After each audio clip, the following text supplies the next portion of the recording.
Miner apologizes for blowing up 46,000-year-old sacred site. Sydney mining giant Rio Tinto has apologized after blowing up a 46,000-year-old sacred indigenous site with dynamite to expand an Australian iron ore mine. The site, in Juukan Gorge, in Western Australia state's resource-rich Pilbara region, featured 2 cave systems that contained artifacts indicating tens of thousands of years of continuous human occupation. Grinding stones, a bone sharpened into a tool, and 4,000-year-old braided hair were among almost 7,000 relics that had been discovered at the site, according to CNN affiliate 7 News.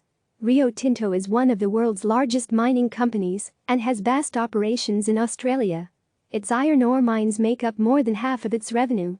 The May 24 demolition went ahead despite a 7-year battle by the local custodians of the land, the Puutu, Kunti, Kurrama and Pinikura people, to protect the site. We pay our respects to the Puutu, Kunti, Kurrama and Pinikura people, PKKP, Rio Tinto Iron Ore CEO Chris Salisbury said in a statement released Sunday. We are sorry for the distress we have caused. Our relationship with the PKKP matters a lot to Rio Tinto, having worked together for many years, the statement said. We will continue to work with the PKKP to learn from what has taken place and strengthen our partnership. As a matter of urgency, we are reviewing the plans of all other sites in the Juukan Gorge area. According to 7 News, Puutu, Kunti, Kurrama and Pinikura Aboriginal Corporation spokesman Burchell Hayes said Rio Tinto was told about the significance of the site last October. The high significance of the site was further relayed to Rio Tinto by PKKPAC as recently as March, Hayes said. He said the group only found out about Rio Tinto's intentions on May 15. CNN Business reached out to Rio Tinto for comment on Hayes' remarks and was directed back to the company statement.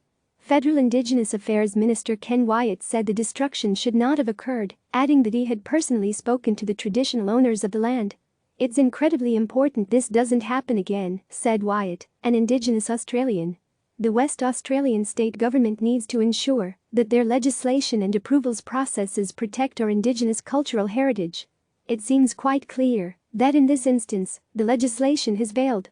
Former Prime Minister Kevin Rudd, the country's first leader, to apologize to generations of Aboriginal and Torres Strait Islander children forcefully taken from their parents by white Australians last century, said Rio Tinto's corporate arrogance had robbed all Australians. Juukan Gorge's shelters are 9 times older than Stonehenge, 23 times older than the Colosseum, and 75 times older than Machu Picchu, he posted on his official Twitter account. Click subscribe to receive the latest news.